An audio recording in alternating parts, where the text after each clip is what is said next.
U.S. President Donald Trump lashed back at a new round of Chinese tariffs by heaping an additional 5% duty on some $550 billion in targeted Chinese goods in the latest tit-for-tat trade war escalation by the world's two largest economies.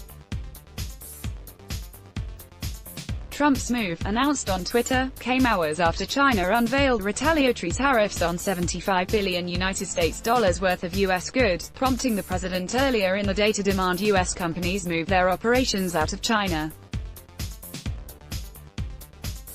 The intensifying U.S.-China trade war stoked market fears that the global economy will tip into recession, sending U.S. stocks into a tailspin, with the Nasdaq Composite down 3% and the S. U.S. Treasury yields also declined as investors sought safe haven assets, and crude oil, targeted for the first time by Chinese tariffs, fell sharply.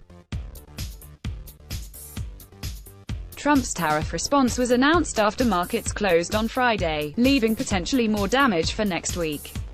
Sadly, past administrations have allowed China to get so far ahead of fair and balanced trade that it has become a great burden to the American taxpayer, Trump said on Twitter.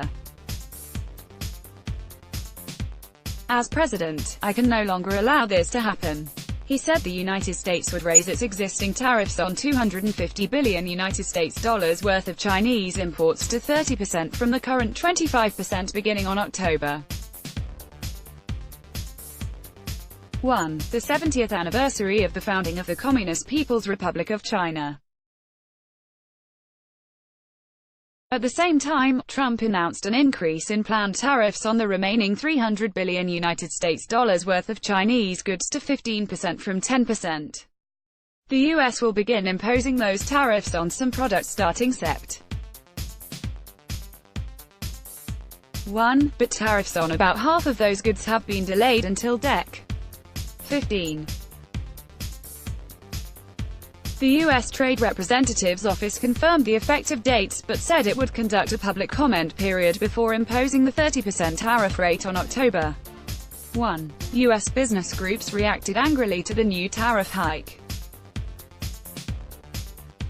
It's impossible for businesses to plan for the future in this type of environment.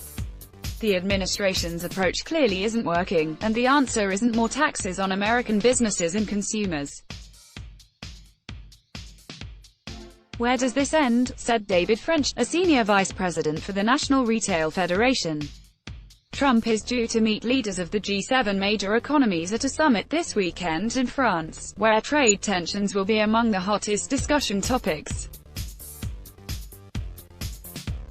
Abrupt response. The president's announcement, which followed an Oval Office meeting with his advisors, fits a pattern of swift retaliation since the trade dispute with China started more than a year ago. He decided he wanted to respond. He was given a few different options on things he could do, and ultimately that was what he decided, a senior White House official said. He's not taking this stuff lightly, but he's in a fine mood and looking forward to the G7. Another person familiar with the matter said officials had to scramble to come up with options after Trump caught them off guard with tweets promising a response in the afternoon. Since taking office in 2017, Trump has demanded that China make sweeping changes to its economic policies to end theft and force transfers of American intellectual property, curb industrial subsidies, open its markets to American companies and increase purchases of U.S. goods. China denies Trump's accusations of unfair trade practices and has resisted concessions to Washington. We don't need China and, frankly, would be far better off without them. Vast amounts of money made and stolen by China from the United States, year after year, for decades, will and must stop, Trump tweeted on Friday morning. Our great American companies are hereby ordered to immediately start looking for an alternative to China, including bringing your companies home and making your products in the USA. It's unclear what legal authority Trump would be able to use to compel U.S. companies to close operations in China or stop sourcing products from the country. Experts said he could invoke the International Emergency Economic Powers Act used in the past for sanctions on Iran and North Korea, or cut offending companies out of federal procurement contracts. The U.S. Chamber of Commerce rebuffed Trump's call, urging continued, constructive engagement. Time is of the essence. We do not want to see a further deterioration of U.S.-China relations. Myron Brilliant, executive vice president and head of the business group's international affairs, said in a statement. Trump also said he was ordering shippers including FedEx, Amazon.com Inc., UPS and the U.S. Postal Service to search out and refuse all deliveries of the opioid fentanyl to the U.S. China's Commerce Ministry said that on September 1st and Dec. 15 it will impose additional tariffs of 5% or 10% on a total of 5,078 products originating from the U.S. and reinstitute tariffs of 25% on cars and 5% on auto parts suspended last December as U.S.-China trade talks accelerated. It was unclear whether a new round of talks expected in September would go ahead. China Daily, an official English-language daily often used by Beijing to communicate its message to the rest of the world, said China's tariff list is the result of prudent calculation. With the U.S. proceeding at full throttle with its beggar-thy-neighbor policy, China has no choice but to fight back to protect its core national and economic interests, it said in an editorial on Saturday. China has taken the countermeasures so that U.S. decision-makers wake up and smell the coffee.